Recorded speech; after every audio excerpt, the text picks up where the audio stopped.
70년이라는 세월 참 긴 세월이죠. 70년.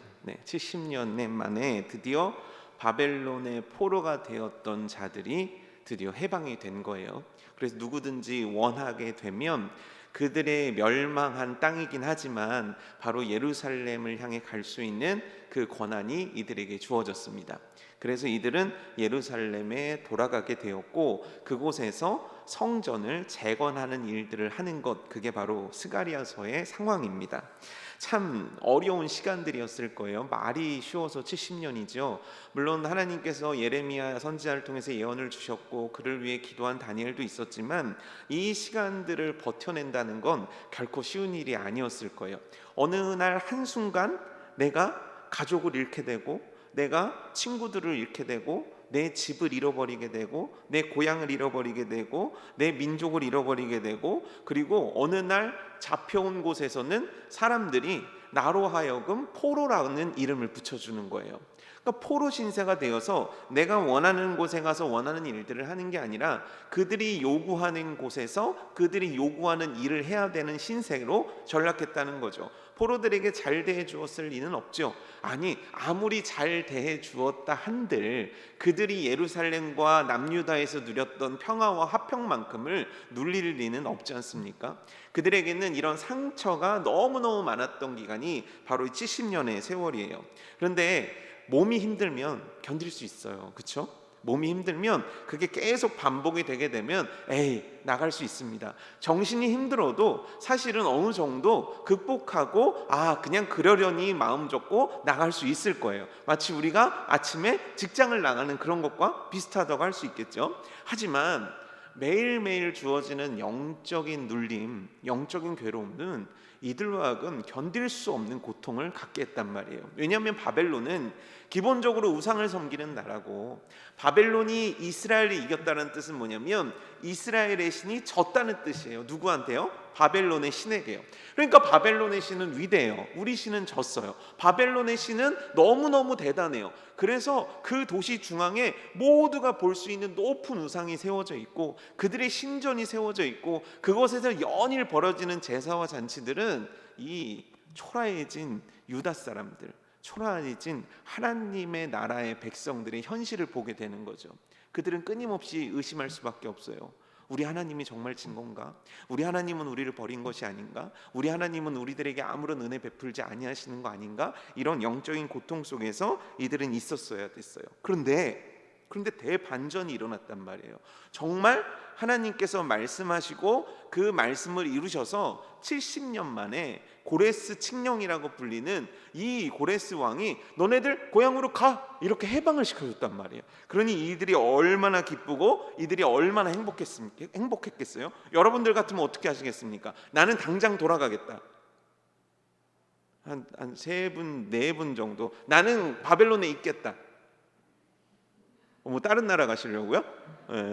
바벨론에 있겠다, 가겠다, 이렇게 표가 나뉘어진 거예요. 그래서 성경에 숫자가 나와 있는데 1차 포로 귀환이라고 얘기하거든요. 이때 49,897명이 살던 바벨론에서 예루살렘으로 갑니다. 2차 때에는 남자의 숫자만 나오게 돼요. 그때 나온 성경의 숫자는 몇 명이냐면 1,775명이에요. 3차 때는요 구체적인 숫자가 나오지 않아요. 근데 1차, 2차, 3차. 자, 그럼 계산 한번 해볼게요. 49,897 더하기 1,775는 모르시겠죠? 5만이 넘겠습니까? 안 넘겠습니까? 넘겠죠, 그렇죠? 대략 3차까지 합하게 되면 어느 정도 우리가 추론해 볼 수는 있겠지만 3차까지 그들이 얼마나 포로에서 귀환했는가는 우리가 알 수는 없어요. 그런데 알 수 있는 건 또 한 가지 있습니다. 그건 뭐냐면 지금 돌아온 자의 숫자가 많을까요? 바벨론에 머무는 자의 숫자가 많을까요? 어떻게 아시죠? 그냥 알아요. 그렇죠? 70년의 세월이 흘렀잖아요. 자손의 자손을 볼 수 있을 만한 긴 시간들이잖아요. 고작 포로 5만 명, 6만 명 정도가 아니었을 거라는 거예요. 더 많은 자들이 잡혀왔을 확률이 훨씬 높은 거죠. 그럼에도 불구하고 6만 명, 5만 명 요 정도 숫자만이 포로 귀환을 했다라는 건 그만큼 그들이 포로 귀환이라는 결단이 어려웠다는 거예요. 왜냐하면 바벨론에서 이제 적응할 만하잖아요. 사람이 70년 동안 한 동네에 살면 눈 감고도 올 수 있게 되는 거예요. 그렇죠? 이 동네에서 얼마나 사셨습니까? 제가 깜짝 놀란 건데 보니까 초등학교 1회 졸업생, 2회 졸업생 이렇게 있더라고요. 쌍문 1회 계십니까? 쌍문 1회, 쌍문 2회 안 계십니까? 어떤 집사님들 같은 경우는 그런 기수들이 있으시더라고요. 그러니까 우이중앙교회를 다닌 세월이 50년, 60년 된 거예요. 그러니 눈 감고도 오죠. 그렇죠? 근데 갑자기 이 동네를 떠나라. 쉽겠습니까? 물론 강남에 아파트 줄 테니까 떠나라. 그럼 떠날 수 있겠지만 고생길인데 떠나라 그러면 떠날 수 있겠냐는 거예요. 떠날 수 없죠. 왜요? 힘드니까요. 그러니 이 포로 귀환을 마음 먹고 결단을 하고 우리가 포로 귀환해서 예루살렘으로 돌아가자, 이 결단을 한 사람들은요 대단한 사람들인 거예요.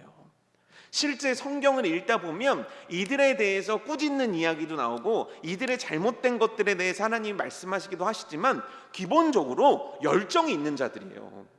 기본적으로 고향 예루살렘으로 돌아가 주의 뜻을 이루어 드리리라 하는 열망이 있던 자들이에요. 내가 불편하고 힘들어도 그곳에 가서 주의 뜻을 이루어 드리리라 하는 뜨거운 마음이 있던 자들이 그 포로 귀환했던 사람들이라는 거예요. 근데 여러분 생각해 보십시오. 포로 귀환하면 뭐가 그렇게 힘들까요? 이들이 지금 하고 있는 일이 예루살렘의 성전을 다시 재건하는 일이에요. 근데 재건을 한다고 했을 때 어느 정도 반 정도 부서졌어요. 그리고 거기에다가 남은 자재들로 만들어요. 이거는 그래도 괜찮아요. 근데 바벨론이 예루살렘 성전과 예루살렘 성벽을 어떻게 파괴했냐면 진흙더미에 다 파묻어 버렸다고요. 그러니 이들은 돌 하나 꺼내는데도 어마어마한 노동력을 가졌어야 돼요. 근데 예전 성전은 어떻게 지었죠? 다윗이 온갖 주변 나라에서 진귀한 물품들을 막 갖고 와서 풍족함 속에서 성전을 만들었단 말이에요. 근데 지금은 궁핍함 가운데 애를 쓰고 수고를 해서 이들은 성전을 재건해야만 했어요.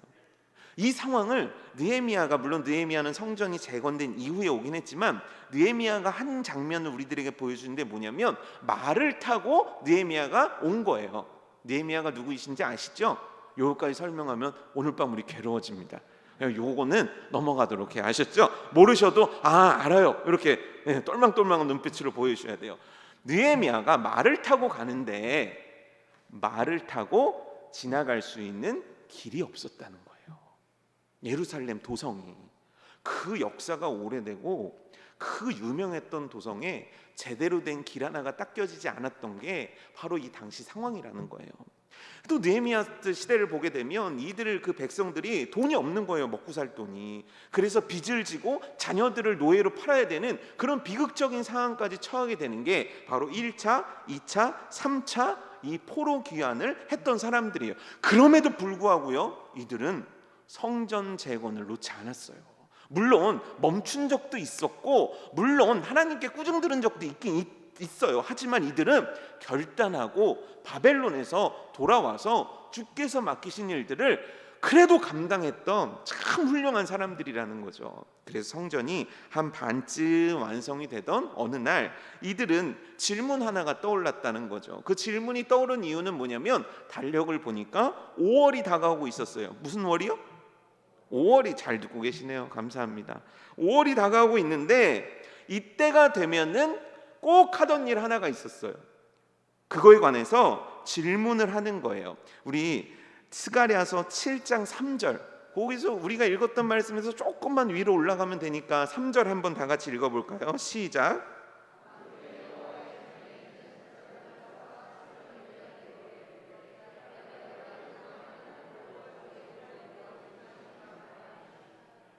우리가 여러 해 동안 행한 대로, 여러 해 동안 행한 대로는 뭐냐면 과거에 그렇게 했었던 대로 5월간에 5월 한 달 동안에 울며 재개하리이까. 이게 도대체 무슨 얘기일까요? BC 586년 5월 7일이 포로가 됐던 날이에요. 그래서 이 끌려왔던 포로들은 어떤 결단을 하게 되냐면 어찌 이 날을 잊으리. 그러면서 하나님 앞에 결단 하나를 하는 거예요. 금식하면서 애통하면서 기도하자는 거예요. 금식하면서 애통하며 기도하는 것뿐만 아니라 그들이 행여나 그 가운데 하나님 앞에 악한 죄를 저질렀을까 해서 자기네 스스로를 거룩하게 하는 예식과 더불어서 이 5월 달을 보낸 거예요. 그런데 지금 이 질문은 뭐냐면, 이게 시작된 게 70년 동안이나 진행이 된 거거든요. 70년 동안 진행이 됐고, 지금 포로기에서 돌아와서 지금 2년 동안 성전을 재건했으니까 70 더하기 2는 뭡니까? 72죠. 그럼 72년 동안이나 이들은 5월 달이 되면 금식하고 애통하면서 거룩하게 그들을 세상 가운데 구분하여서 하나님 앞에 애통의 기간을 가졌다는 거예요. 그런데 이들이 그 기간을 계속 보냈단 말이에요. 72년 동안 보내다가 이제 5월 달이 딱 됐는데 갑자기 문득 생각 하나가 나는 거예요. 아니, 애통이라는 건 슬픔으로 인해서, 괴로움으로 인해서 하던 건데, 우리가 5월 달에 했던 거, 원래 5월과 7월인데 그 두 번에 했던 것들이 우리들에게는 고통의 시절이었기 때문에 이걸 했던 건데, 지금은 성전을 반이나 완성했고, 게다가 지금은 우리가 예루살렘으로 돌아오지 않았느냐, 그러니 이 일을 더 이상 할 필요가 있겠느냐라는 질문을 던진 거예요. 근데 이 질문의 의도 자체는 뭐냐면, 아우, 지금까지 수고했는데 더 해야 됩니까? 이게 아니에요. 지금까지 우리가 고생했는데 아우, 더 고생하기 싫으니까 이만 끝내주시죠, 이런 요구가 아니에요. 이들의 요구는 뭐냐면, 힘들어서 못하겠다는 게 아니라 이제 이것이 더 이상 필요하지 않은 시대가 되지 않았냐는 거예요. 지금은 이 애통의 기간을 없애고 기쁨과 축복과 은혜의 그런 날들을 만들고 그런 시간들을 누려야 되는 때가 지금이 아닙니까? 라는, 그동안에 했던 것들이 너무 고생스러웠으니까 지겨우니까 끝내요가 아니라, 이게 더 이상 필요가 있습니까? 라는 질문을 던진 거예요. 그럼 이제 어떤 대답을 해줘야 될까요? 예를 들어서 여러분들이 70년 동안 금식을 하셨어요. 세상, 혹시 계십니까? 70년 동안 금식하시는 분들? 어마어마한 헌신이거든요. 어마어마한 노력이거든요. 그런데 70년을 금식을 하고 저한테 오신 거예요. 그러더니 집사님이 물어보시는 거예요. 목사님, 70년을 금식했는데 더 해야 됩니까? 그럼 뭐라고 얘기하겠어요? 지금 이렇게 좋은 때이고 회복의 때이니까 자, 우리 이제 그만합시다. 그리고 이 날을 기억하면서, 그래도 다 없앨 수는 없으니까 이거를 하나님 앞에 기쁨으로 예배드리는 날로 우리 바꾸어 지냅시다. 이날 우리 잔치합시다. 뭔가 이런 대답이 나올 것만 같은데 전혀 예상치도 못했던 답이 5절에 나오는 거예요. 우리 다시 한번 읽어볼까요? 시작.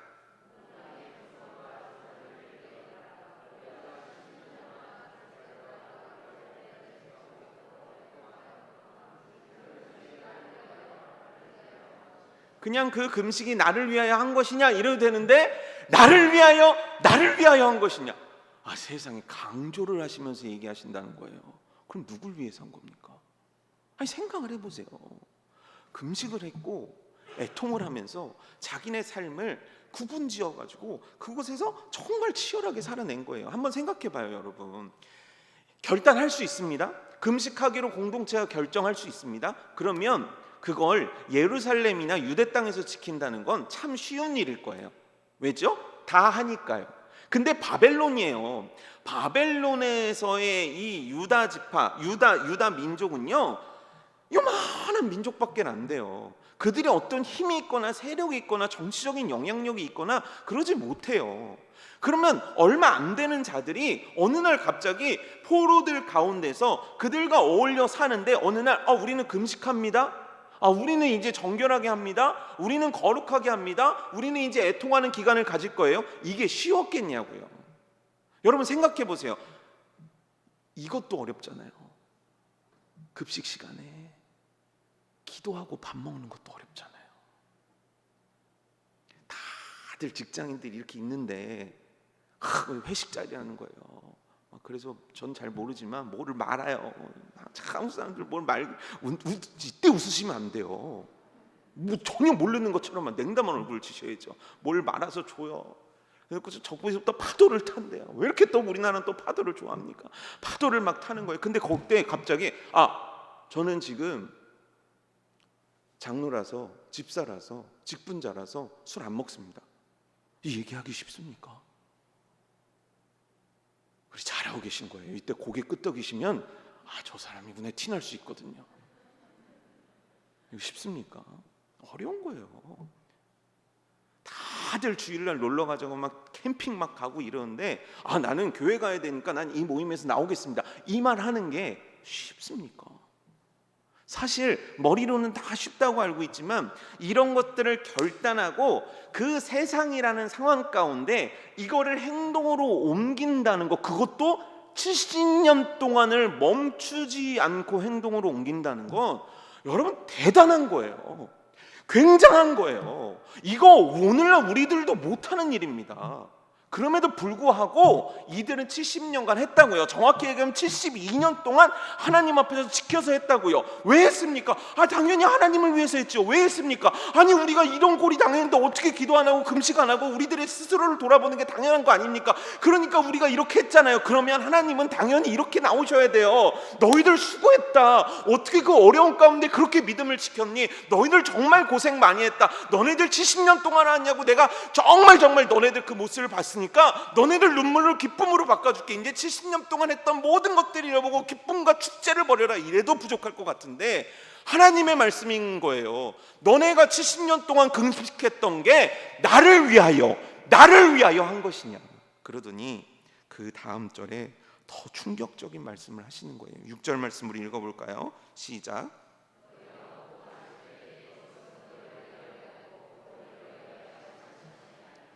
너희가 먹고 마실 때 그것은 너희를 위하여 먹고 너희를 위하여 마시는 것이 아니냐. 위에 절하고 연결해 보면 널 위해서 한 거잖아. 너 때문에 한 거잖아. 너 잘 먹고 잘 살자고 한 거잖아. 너 복 받자고 한 거잖아. 아니란 말이에요. 나는 정말 그런 의도가 아니란 말이에요. 근데 하나님은 이렇게 얘기하신다는 거예요. 아니, 7년도 아니고 7개월도 아니고 70년을 정말 수고하고 헌신한 이들에게 어찌하여 하나님은 이리도 냉담하게 이들을 대하고 계시냐는 거예요. 어찌하여 이들에게 그것이 나를 위하여 한 것이 아니라 너를 위해서 한 것이라고, 나와는 아무런 관계도 없어 라고 냉정하게 선을 긋고 계시냐라는 거예요. 그런데 이 질문은 오늘날 우리들에게 굉장히 심각합니다. 오늘 하루 얼마나 힘드셨습니까? 이번 한 주 얼마나 힘드셨습니까? 그 힘든 삶에서 생각을 해서 이 자리에 나오신 거예요. 그러니 여러분들은 얼마나 훌륭한 성도입니까? 맞습니까? 네, 고개를 끄덕이시는. 네. 어떠세요? 저녁은 드셨어요? 저녁도 못 드시고 계속 그분 한 분만 고개를 끄덕이시네요. 아니, 그러면 좀 오늘 하루는 좀 마음이라도 좀 편하셨어요? 그렇지도 않고 힘들게 어렵게 살고 저녁도 안 먹고 이 자리에 왔단 말이에요. 그럼 하나님이 어떻게 하셔야 됩니까? 잘 왔다. 세상 속에 다른 사람들은 안 오는데 너네들은 이렇게 나를 위해서 시간을 구분해서 왔구나. 참 잘했다. 밥도 못 먹었니? 내가 너의 곡간을 100배로 채워주리라. 뭔가 이렇게 하나님이 나오셔야죠. 우리들이 하는 모든 것들을 감지덕지하게 너무너무 기뻐하셔서 너무너무 행복하셔서 다 받아주셔야만 하는 거죠. 우리가 오늘 드리는 찬양 다 받으셔야죠. 오늘 우리가 드리는 기도 다 응답해 주셔야죠. 왜요? 안 하는 사람들이 얼마나 많은데요. 이 시간 기억하지 못하는 사람들이 얼마나 많은데요. 그런데 나는 밥도 안 먹고 졸린데도 불구하고 일주일 동안 힘들었는데도 불구하고 이 자리에 나왔으니 나는 마땅히 칭찬받아 마땅한, 복받아 마땅한 성도 아니냐는 거예요. 제 말이 맞습니까? 틀립니까? 맞다. 틀리다. 왜 틀려요? 왜 틀려요? 그럼 왜 나오신 거예요? 왜 나오신 겁니까? 그냥 취미 삼아서 금요일 날 나오신 게 취미이십니까? 제가 권고해 드린데 금요일 날 교회 나오는 건 취미 생활로 적당하지 않습니다. 하나님께서 이스라엘 백성들한테 이렇게 말씀하고 계신 거예요. 70년을 한 번도 빼먹지 않고 눈물과 금식과 애통과 거룩을 구분하기 위해서 세상 속에서 차별받고 세상 속에서 고통을 마땅한 것으로 여기며 견딘 자들에게 이와 같이 냉정하게 얘기하고 계신 거예요. 왜일까요? 오늘 하나님께서는 지금 70년 동안을 애통한 이들에게 중요한 질문 하나를 던지기 원하시는 거예요. 오늘 하나님께서는 그래도 시간을 구분하며 나와서 뭔가 애를 쓰고 수고하는 여러분들에게 뭔가 한 가지의 질문을 던지기 위함이신 거예요. 그 질문의 주제는 뭐냐면 여러분들의 방향성이에요. 뭐라고요? 방향성이요. 방향성이 과연 무엇을 의미하는 걸까요? 왜 나오셨습니까? 왜 찬양하십니까? 왜 기도하십니까? 왜 피곤한데 나오시고 왜 힘든데 봉사하고 왜 하는 겁니까? 우리는 왜 헌신하는 겁니까? 왜 우리는 충성하는 겁니까? 청년 여러분들, 왜 우리는 내일서부터 집회하는 겁니까? 청년 여러분들, 왜 청년들 얼마 안 되는데 1, 2, 3청 다 나눠가지고 올 여름을 이렇게 저를 괴롭게 하는 겁니까? 왜 하는 겁니까? 왜 하는 거죠? 우리는 왜 하는 겁니까? 우리 왜 하는 거예요? 70년 동안 유대인들의 금식의 동기는 뭡니까? 그건 간단했어요. 주를 위함이 냉정하게 아니었어요. 내가 죽겠었던 거예요. 내가 살고 싶은 거예요. 나의 필요 때문에 하나님을 찾기 시작했다고요. 그럼 이게 나쁜 것인가? 아니에요. 예수님은 구하고 찾고 두드리라고 말씀하셨어요. 너희에게 무슨 필요가 있다면 나에게 구하고 찾고 두드리라. 이거는 하나님의 자녀만이 할 수 있는 그 특권이라고 말씀하셨어요. 그러니 우리들이 구하고 찾고 두드리는 이 모든 행위는 정당한 행동이에요. 그렇다면 내가 하나님을 어려우니까 찾고, 내가 뭔가 응답받고 싶어서 오고, 내가 뭔가 기도하고 싶어서 오고, 내가 뭔가 답답하고 해결된 문제가 있어서 하나님 앞에 오는 게 잘못된 건가? 그렇지 않다라는 거예요. 그럼 뭐가 잘못된 건가? 이걸 이스라엘의 역사 가운데 살펴볼 필요가 있어요. 출애굽 당시였어요. 출애굽 당시. 그리고 광야에서도 그랬어요. 그리고 사사기 때도 그랬어요. 열왕기 상하도 그랬어요. 뭐가 그랬을까요? 이스라엘 백성들은요, 꼭 하나님이 하라는 일을 안 해요. 그래서 하나님이 경고를 하셨어요. 너 이렇게 하면 너한테 복을 주는데 이렇게 하지 않으면 내가 저주를 내릴 거야. 신명기서에서 무섭게 갈라놓으셨단 말이에요. 그런데도 불구하고 그 말씀을 들은 이들이 어떻게 했냐면, 하나님께서 원하시는 순종이 아니라 하나님께서 절대 하지 말라는 일들을 열심히 했단 말이에요. 그래서 어떤 일이 생깁니까? 그들은 징계를 받게 돼요. 혼난단 말이에요. 하나님께서 주로 쓰시던 방법이죠. 이방 나라를 강하게 하셔서 그들을 치시는 거예요. 그럼 막 그들이 혼나요. 그럼 어떻게 합니까? 이들이 막 혼나게 되면 어떻게 합니까? 하나님 살려주세요. 하나님 살려주세요. 하나님 잘못했습니다. 하나님 살려주세요. 하나님 살려주세요. 하나님 잘못했습니다. 우리가 하나님의 은혜를 잊었고 우리들이 하나님 앞에 잘못했습니다. 이럴 때마다 하나님은 구원을 베풀어 주셨단 말이에요. 사사를 보내기도 하시고 왕들을 보내기도 하시고, 그리고 어떤 나라들을 멸망시키고 어떤 나라를 강하게 하시면서 이 이스라엘이라는, 유대라는 이들을 항상 그렇게 살려주셨다는 거예요. 근데 중요한 게 뭔지 아십니까? 이게 반복돼요. 어떻게 된다고요? 반복. 뭐가 반복돼요? 잘못했습니다. 오냐 그러지 말아라. 또 죄 짓고, 또 맞아요. 또 잘못했다고 그래요. 또 하나님이 용서해 주세요. 또 구원해 주세요. 그러다가 정신 차릴만 하니까 또 다시 하나님이 하지 말라는 짓을 하는 이 스토리가 반복이 되는 거예요. 계속 반복돼요. 우리가 읽는 구약 성경이요, 인물만 다르고 시대만 다르고 상황만 달라요. 똑같아요. 하나님이 지키라는 말씀을 안 지켰어요.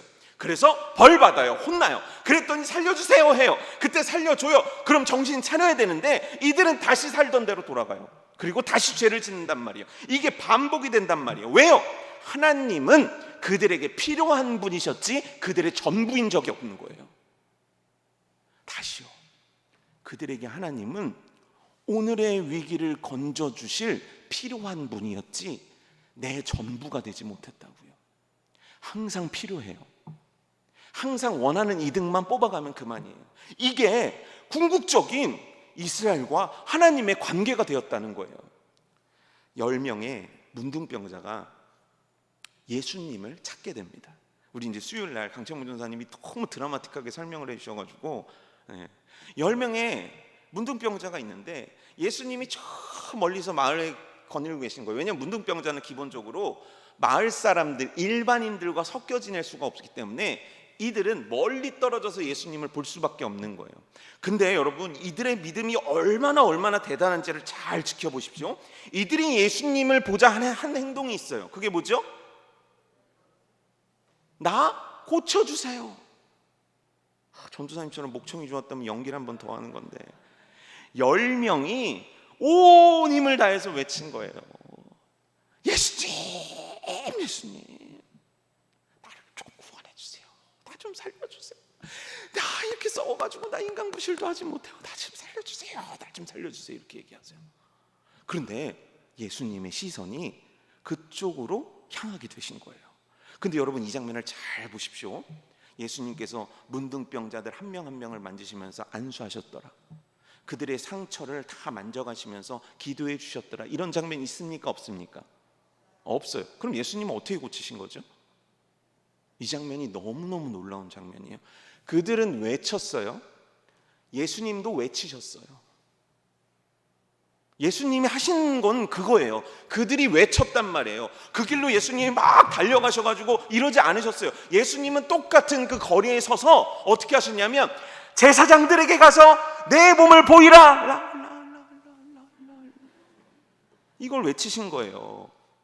그런데 이 10명의 문둥병자들의 믿음이 얼마나 대단하냐면 몸이 낫고 제사장들에게 간 게 아니에요. 성경을 보시면 어떻게 나왔냐면 이들이 일단 제사장들에게로 달려가는 거예요. 그러자 발견했어요. 뭐를요? 깨끗해진 몸을요. 그러니 여러분, 이 10명의 사람들은 그 누구와 비교했을 때 믿음이라는 문제에 있어서는 비교 불가 대상자들이에요. 어마어마한 믿음의 사람들이었다고요. 어마어마하게 예수님을 정말 나의 병을 치료해 줄 수 있는 분이란 걸 정말 확고하게 믿고 있었던 자들이라는 거예요. 그런데 얘기가 여기서 끝나지 않아요. 그럼 얘기가 어떻게 끝나죠? 한 명이 돌아와요. 그 한 명은 누구라고 소개되어 있죠? 사마리아인이요. 사마리아인은 유대인들에게 있어서는 계취급을 받는 자들이잖아요. 다 알고 계시잖아요. 근데 그 계취급을 받는 자가 와가지고 예수님께 어떻게 합니까? 무릎 꿇어서 감사하다고 고백하는 장면이 나오는 거예요. 근데 그때 예수님의 질문이 이거예요. 그 9은 어디 있느냐? 그 9은 어디 있냐는 거예요. 왜 찾는 겁니까? 예수님이 왜 찾고 계신 겁니까? 예수님이 궁극적인 이유는 그들의 병을 치료하시는 걸로 끝내실 생각이 없으셨던 거예요. 그럼 예수님은 뭐라고 싶으셨냐면 그들을 나의 백성이요 나의 자녀로 회복시키고 싶으셨다고요. 그런데 그들은 그들의 욕망을 또 따라가게 되는 거예요. 병 나았으니까 된 거예요. 병 나았으니까 이분하고 나는 끝난 거예요. 병 나았으니까 여기서 관계는 끝나버린 거예요. 이들은 예수님께 외쳤다고요. 이들은 예수님께 매달렸다고요. 누구를 위해서요? 나를 위해서요. 그래요, 그럴 수 있다라니까요. 근데 그 한 명은 어떻게 했냐는 거예요. 그 한 명은 다시 돌아오잖아요. 한 명은 돌아오는 거예요. 왜 돌아옵니까? 내가 비로소 알았다는 거예요. 내가 이제 어떻게 살아가야 되는지를. 그래서 그 예수님 앞에 나와서 감사의 고백을 드리는 거예요. 그게 그의 인생을 다르게 만들었던 이유가 되는 거예요. 여러분, 다시 물어볼게요. 여러분들의 동기는 9명의 문둥병자입니까? 1명의 문둥병자입니까? 우리가 연약하고 우리가 부족해서 우리가 그렇게 주님을 찾을 수밖에 없다는 건 알아요. 하지만 그를 통하여 우리들의 방향성은 주님이 전부 되는 인생으로 돌아서는 겁니까? 아니면 여전히 주님은 내 신앙과 내 삶에 필요한 분, 그냥 그때 필요하고 아니면 잊어버리는 그런 존재가 되는 겁니까? 정확하게 말씀은 이렇게 얘기하고 있어요. 시편 116편 12절 말씀이에요. 제가 읽어드릴게요. 내게 주신 모든 은혜를 내가 여호와께 무엇으로 보답할까? 로마서 14장 8절이에요. 우리가 살아도 주를 위하여 살고 죽어도 주를 위하여 죽나니 그러므로 사나 죽으나 우리가 주의 것이로다. 여러분, 이 자리에 왜 오셨습니까? 우리는 왜 기도하는 겁니까? 우리는 왜 예배 드리는 겁니까? 청년 여러분들, 왜 우리는 집회하는 겁니까? 나 복 받으려고? 나 잘 살려고? 내 문제 해결되려고? 그래요. 동기는 그럴 수 있습니다. 하지만 우리들의 모습은 주님을 위함이어야 해요. 주를 위함이 내 삶이어야 해요. 주를 위함이 내 결단이어야 돼요. 우리는 주님이 전부인 자가 되는 것이지 주님이 필요한 자가 되어서는 안 된다라는 거예요. 그 다음이에요. 주를 향한 방향성이라면 그 방향성을 가진 자에게 원하시는 건 주를 위한 행동이에요. 뭐라고요? 어떻게 이렇게 또 시원찮아지세요? 조금만 더 하면 되는데 슬슬 조시는 분도 계시고. 여러분, 제가 설교할 때 주무시는 건 기적이에요. 기적을 보고 계신 거예요. 근데 기적이 너무 자주 일어나서 이제 그만 기적이 일어나야 되는데 정확한 주님께서 원하시는 바른 방향성 다음에 주님께서 원하시는 건 바른 행동이라는 거예요. 우리 7절 한번 읽어볼게요. 시작.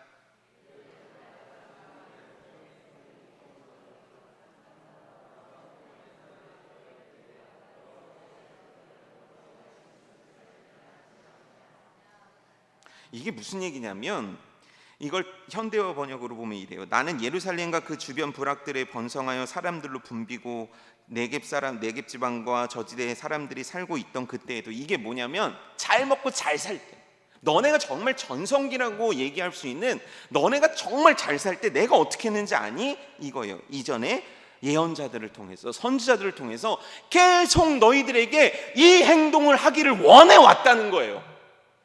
내가 계속 이전서부터 계속 얘기해 왔다는 거예요. 근데 너희들이 계속 지키지 않은 것이 있다는 거예요. 그게 9절부터 10절까지의 내용인데 제가 요약을 해드릴게요. 첫 번째는 뭐냐면 공정한 재판을 해라. 두 번째는 서로 인애와 긍휼을 베풀어라. 세 번째는 과부와 고아와 나그네와 궁핍한 자를 압제하지 말아라. 네 번째는 남을 해치려고 마음 먹지 말아라. 이게 뭡니까? 공의를 행하라는 거예요. 정당한 행동, 그리스도인으로 마땅한 행동을 하라는 거예요. 하나님의 백성으로, 하나님의 나라로서, 그 나라를 섬기는 자로서 마땅한 행동을 하라는 거예요. 제가 읽어드린 네 가지는요, 실제 일반 사람들이 해도 나쁜 거예요. 근데 이들이 이 네 가지를 하나님이 하지 말라고 그랬음에도 불구하고 했다고요. 왜냐하면 다른 사람들도 다 하니까요. 다른 나라도 다 하니까요. 근데 여러분, 우리는 잊으면 안 돼요. 우리는 하나님 나라의 백성이지 세상의 백성이 아니에요. 우리는 마귀의 백성이 아니에요. 하나님 나라의 백성이에요. 하나님 나라의 백성은 하나님 나라의 법을 따르는 거예요. 여러분, 어느 나라 법 따릅니까? 우린 대한민국 헌법을 따르잖아요. 여기서 미국 법 따르시는 분 계십니까? 없잖아요. 한국 사람은 한국 법 따르는 거예요. 하나님 나라의 백성은 하나님 법 따르는 거예요. 그런데 이들은 주변이 다 그러니까 내 이익을 위해서 하나님이 허락하신 그 뜻은 다 버려버리고 내 욕망과 내 의지와 내가 원하는 것들을 선택하며 살았다는 거예요. 왜요? 그게 나 잘 사는 길이니까요. 왜요? 그게 나 번영하는 길이니까요. 아니에요. 언제 하나님이 우리들에게 잘 살라고 명령하셨습니까? 바르게 살라고 명령하셨죠. 언제 하나님께서 우리에게 부자 되라고 명령하셨습니까? 우리들에게 심령이 가난한 자가 되라고 명령하셨죠. 하나님은 하나님 나라를 만들고 싶으신 거예요. 하나님 나라의 백성들이, 그 이스라엘이라는 나라가 온 열방이 주님과 이어주는 축복의 통로로 만들고 싶었다고요. 근데 그 축복의 통로에서 공의가 행해지지 않아요. 쉽게 얘기하면 우리가 크리스천이고 우리를 통해 하나님을 보고 우리를 통해서 교회를 보고 우리를 통해 사람들은 예수님을 보게 된단 말이에요. 갑자기 예수님을 어떻게 보여줄 수 있는 방법이 없어요. 나라는 사람이 가정에서 어떻게 하는가, 나라는 사람이 사회에서 어떻게 하는가, 나라는 사람이 학교에서 어떻게 하는가, 그게 예수님을 보여주는 방법이란 말이에요. 근데 내가 세상 사람도 하지 않는 그런 짓을 하며 산다면 그게 어찌 하나님의 영광을 드러내는 삶이겠냐는 거예요. 그런데 그렇게 얘기했다는 거예요. 그런데 이들은 듣지 않았다는 거예요. 이제 들으라는 거예요. 바른 방향성을 가지고 바른 행동을 하며 살으라는 게 하나님의 뜻인 거예요. 여러분, 삭개오 아십니까? 삭개오에 대한 퀴즈 몇 개 내죠. 삭개오는 키가 큽니까? 작습니까? 삭개오는 가난합니까? 부자입니까? 삭개오는 직업이 뭡니까? 세리? 장이죠. 장 안 붙여주면 기분 나쁜 거죠. 장. 세리 중에서 높은 사람 세리장이에요. 그는 돈도 많고 그는 부유한 자예요. 그런데 어느 날 그가 예수님을 만나고 싶어요. 그래서 뽕나무 위에 올랐단 말이에요. 그리고 예수님을 나무 위에서 본단 말이에요. 그런데 그때 놀라운 역사가 일어나죠. 뭐냐면, 삭개오야, 내가 내 집에 유하여야 하겠다. 이 얘기는 누가 하신 건가요? 예수님께서 하신 거예요. 삭개오는 직업이 뭐라고요?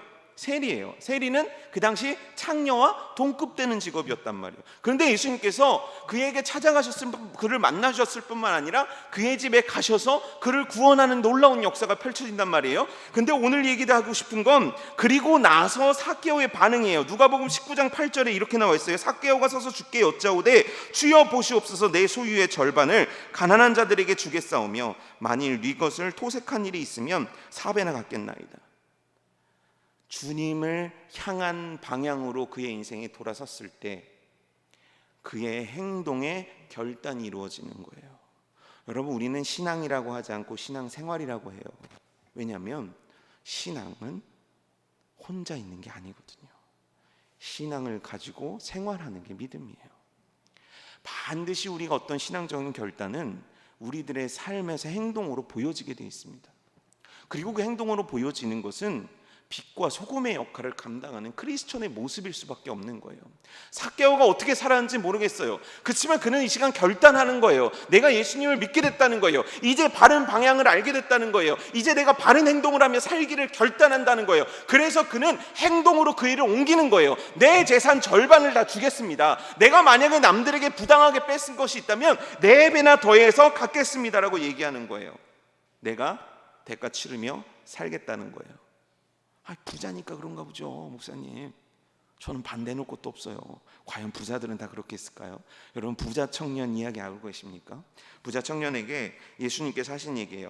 가진 것을 팔아 가난한 사람에게 주어라. 그리고 나를 따라라. 그때 부자 청년이 어떻게 합니까? 좋아요, 기뻐요, 따르겠어요, 랄랄랄라 하면서 갔습니까? 아니에요. 그럼 어떻게 하죠? 근심하며 돌아갔다는 거예요. 결국 부자 청년은 그가 깨달았고 바른 방향을 가졌다고 생각했지만 그 바른 방향을 행동으로 옮기지 못했던 거예요. 하나님께서 원하시는 겁니다. 바른 방향과 바른 행동, 주를 향함과 주를 위함, 주를 향함과 주를 위함으로 내 인생이 바로 서기를 원하시는 거예요. 왜일까요? 우리 다시 처음으로 돌아가 봐요. 오늘 읽었던 스가랴 말씀에서 물어본 자들은 진짜 그런 의도가 아니었어요. 귀찮아서도 아니고 어려워서도 아니고 힘들어서도 아니에요. 이걸 얼마인지 더 할 수 있지만 이제 지금 때가 아니지 않냐라는 얘기를 해서 이것들을 어떻게 하면 좋겠습니까? 계속 금식하면서 애통해야 되겠습니까? 그들은 굉장히 순수한 의도로 물어봤다고요. 근데 하나님께서는 그에 대해서 너무 차갑게 대답하셨단 말이에요. 왜일까요? 실제 8장을 넘어가게 되면 어마어마한 회복의 역사들이 임하게 돼요. 나는 질투하는 하나님이야.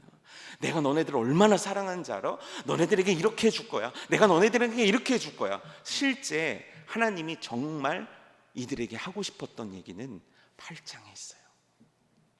그런데 왜 그렇게 냉정하게 얘기하셨을까요?